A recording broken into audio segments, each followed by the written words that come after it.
What's up, guys? Starfire here for another video, and today I am back with RWBY episode. There we go, crease and joy. RWBY episode, volume 7, episode 8.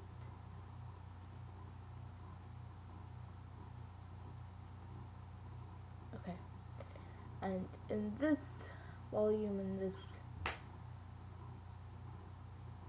it's very important that we understand something I need to address now to really fully review this properly. And I have thought about how to go about this whole entire review, this whole entire episode, because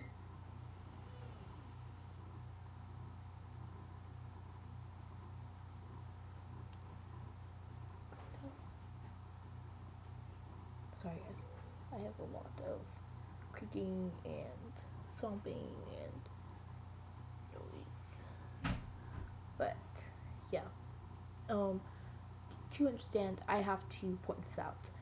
We do get to meet Willow Sheen, and finally the one hope I had was that we meet her, because we're going to be at Atlas, and we should meet her. Looks like I don't cut all of my hair off this side. But anywho, this is a very important. This is the first time we see Willow in person, and to understand the thing she says about her son, things she implies to her daughter, to Weiss, and to understand is to everything is in each individual perspective. We have to understand one thing through this entire review is that no one can be trusted. You cannot trust anyone but yourself. What do I mean by that? That's a big statement. That's kind of where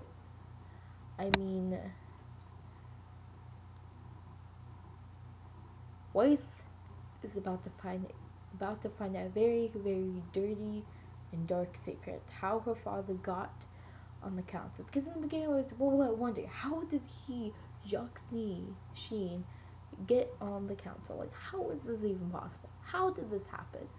Well, it happened. My cat's gonna walk in here probably. This man, and he had the assistance of Arthur Watts. He cheated his way through the system and to give him power, to give him a sense of strength that he lacks, and to meet Willow Sheen, to understand. Oh, my cat's gonna start whining.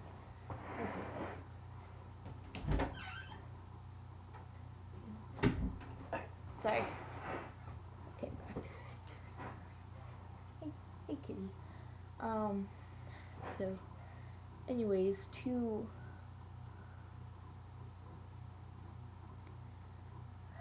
how do I say this? Willow tells Weiss, you left Atlas once again. It's because I have a cat in here that's gonna be driving me nuts. But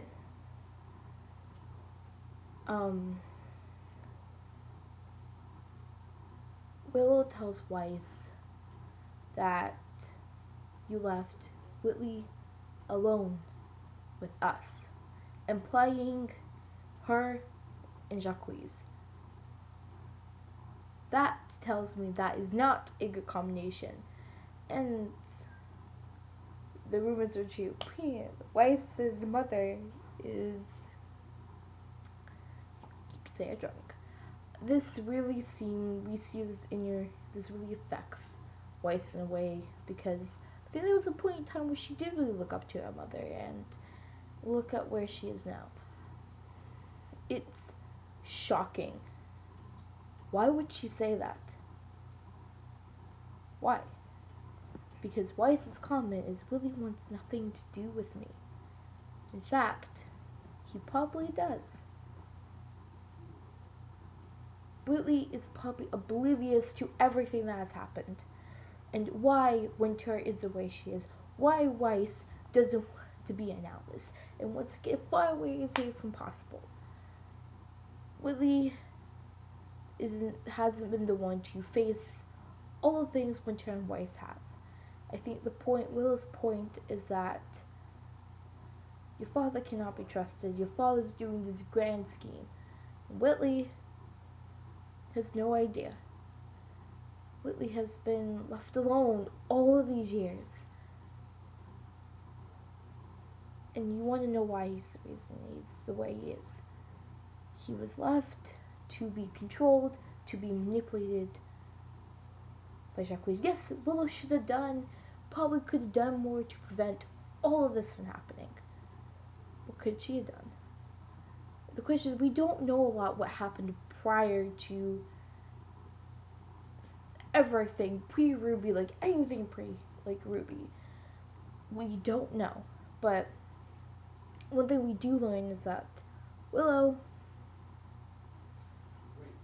is a woman that we probably could be one of the only women we can trust.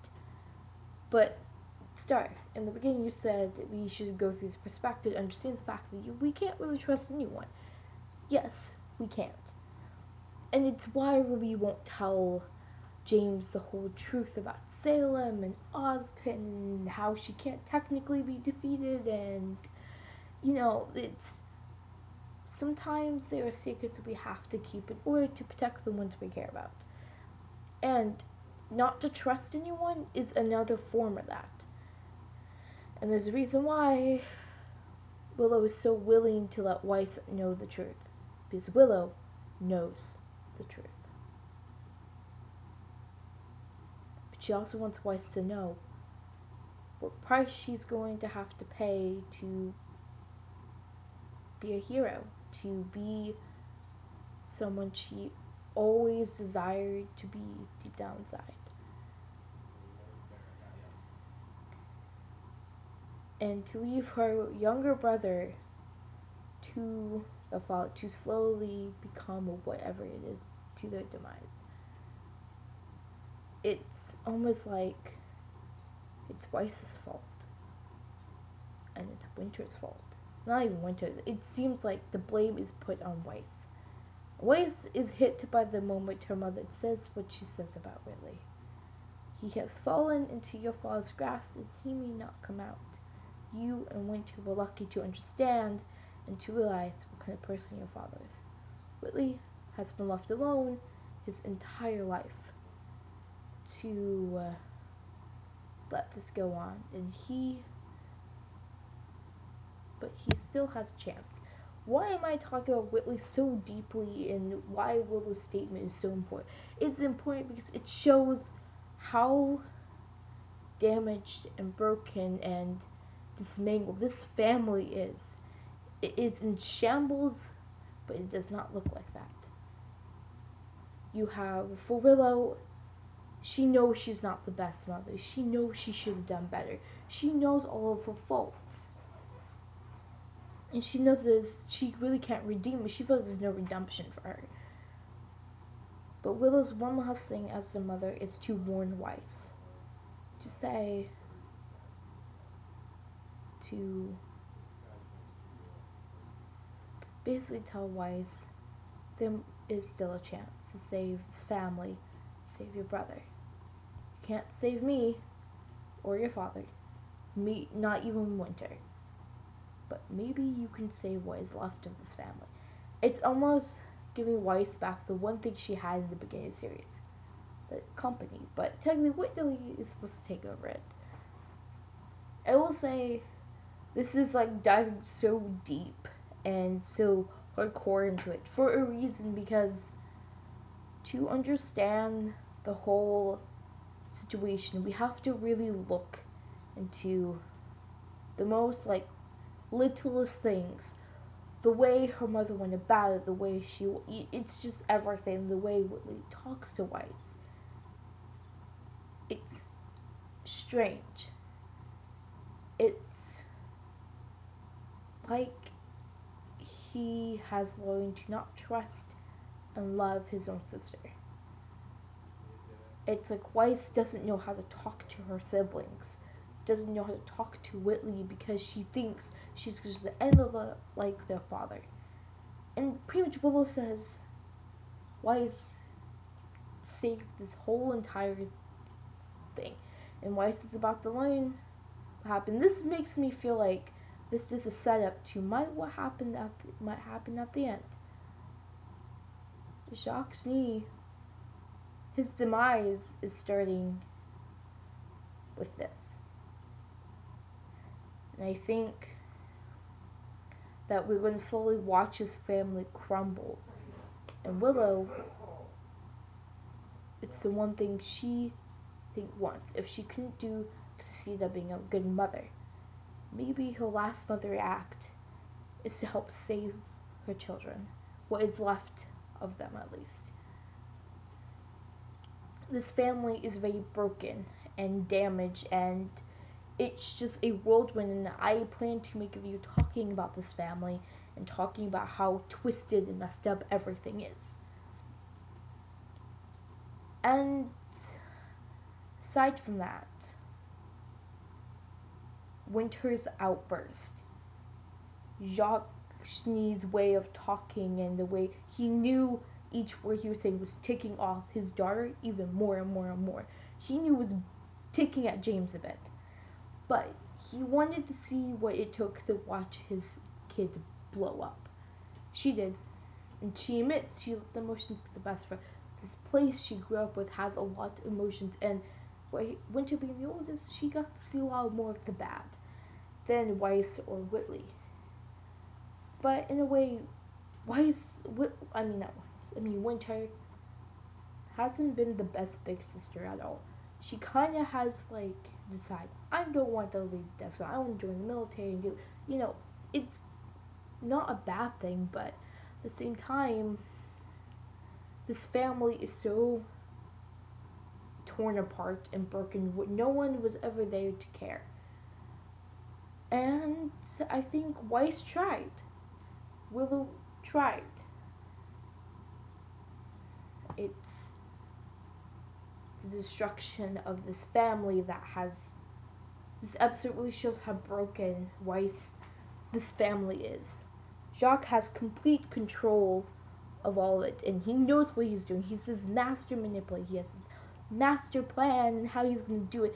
He wants to see how much it takes for Winter to explode, and he wants to see what he can how can he nearly destroy Weiss and everything she cares about, and just wait for her to even explode herself, and Whitley to be just like him, to be this mass manipulator, to it's just this, and then Willow to wither away.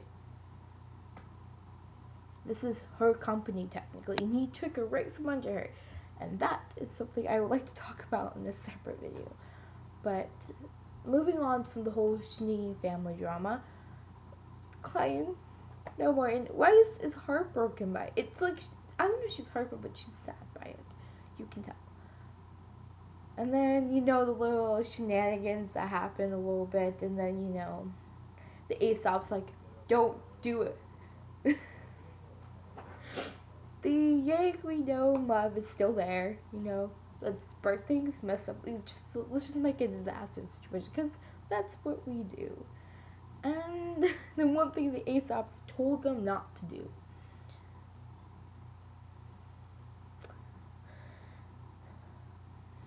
And the part is that something that really caught my attention was early in the episode when Yang, Blake, Oscar, Weiss, and Ruby were all sitting together and talking about Jacqueline election and about the dinner invite, and to hash things out and talk about them,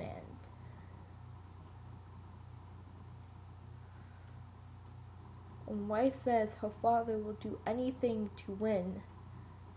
The next comment Ruby says, they have to do everything they have to do everything to win.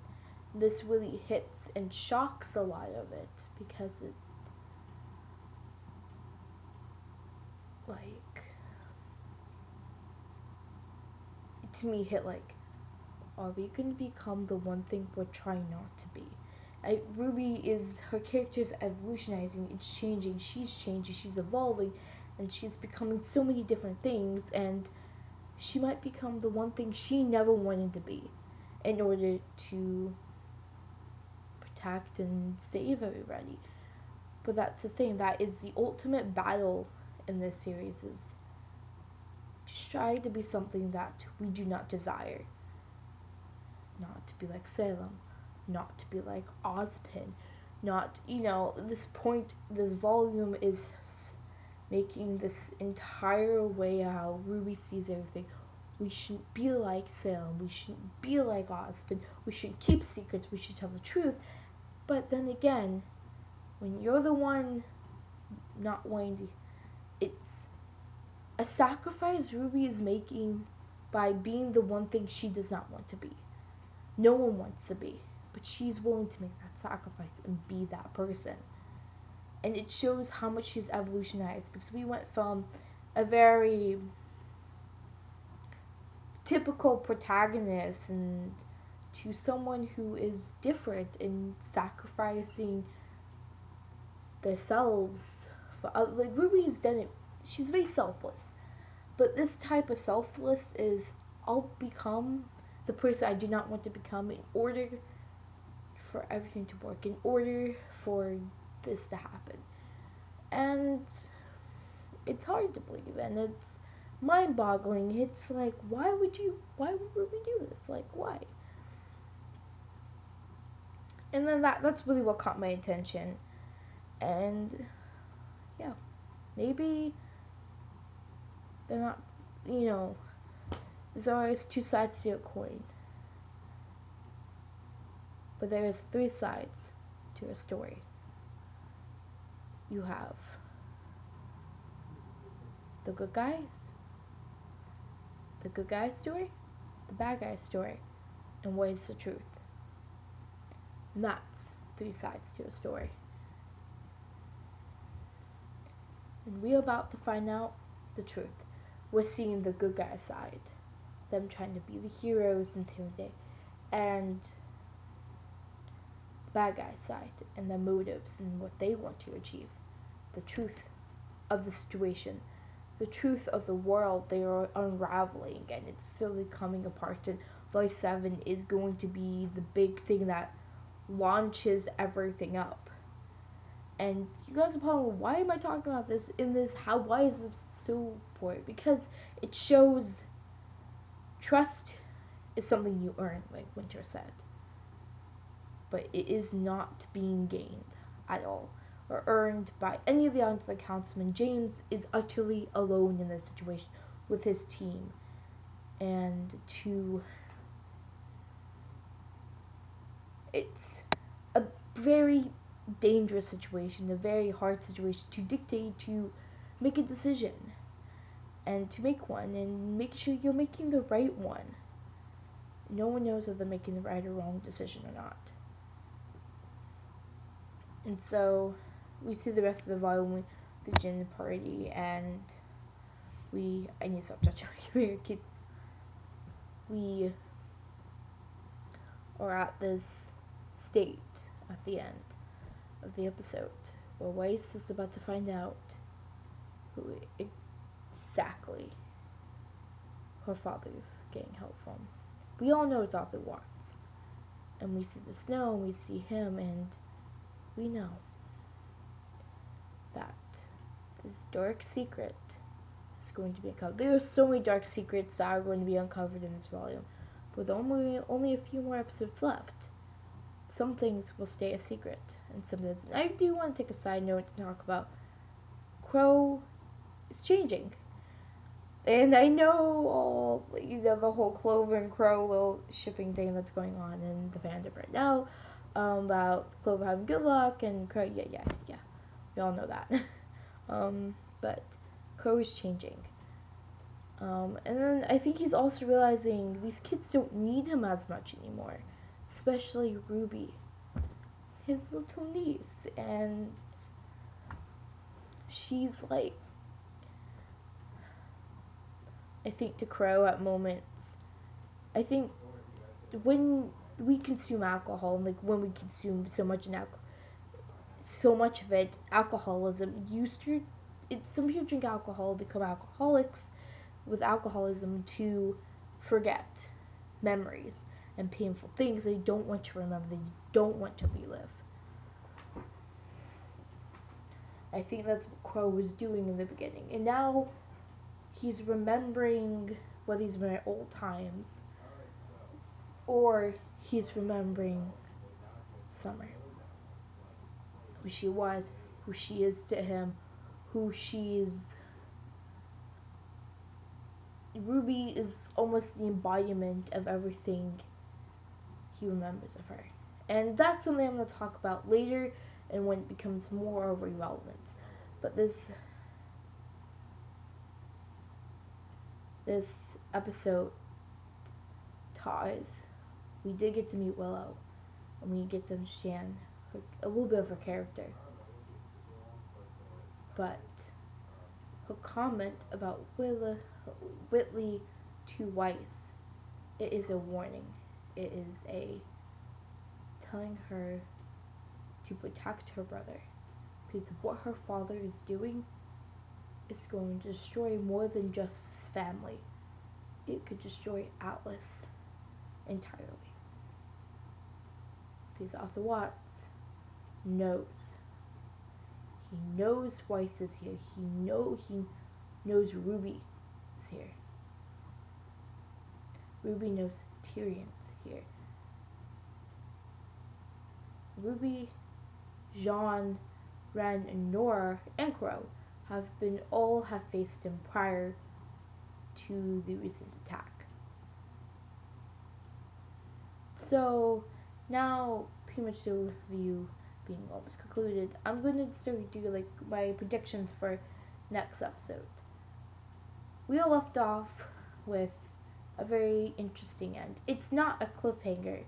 It's more of a conclusion for the episode. We probably will see the aftermath of everything. And I think next episode, there has been no promos, no hits, no nothing. I haven't looked. I might later. But, I'm going to say this. I think RWBY, just to predict what might come out, Weiss is going to find out that it's Arthur Watts who's helped her father win the election. And she's going to learn more about Arthur Watts and who he is, and we will also. But I feel like RWBY, specifically, is going to have to make a choice, a decision. So will James. He will have to make a decision, and he will have to gain the other councilman's trust. But how? Because they don't trust him. They're starting to lose it, and we understand that. And this series is going to show who can we trust, who can't we trust. Sometimes our ally, sometimes the ones who we thought were our allies are actually our enemies. It's kind of like the saying, keep your friends close, but your enemies closer. So anyways, guys, I hope you guys enjoyed. If you made it into this video, make sure you leave a like and a thumbs up. And yeah, I will have a link to my Twitter and to my Discord, and my email will be there for you guys to contact me if you guys ever feel like you want to chat or talk or have any questions. And just, yeah. So guys, I really hope you enjoyed, and I'll see you guys in the next video, and bye!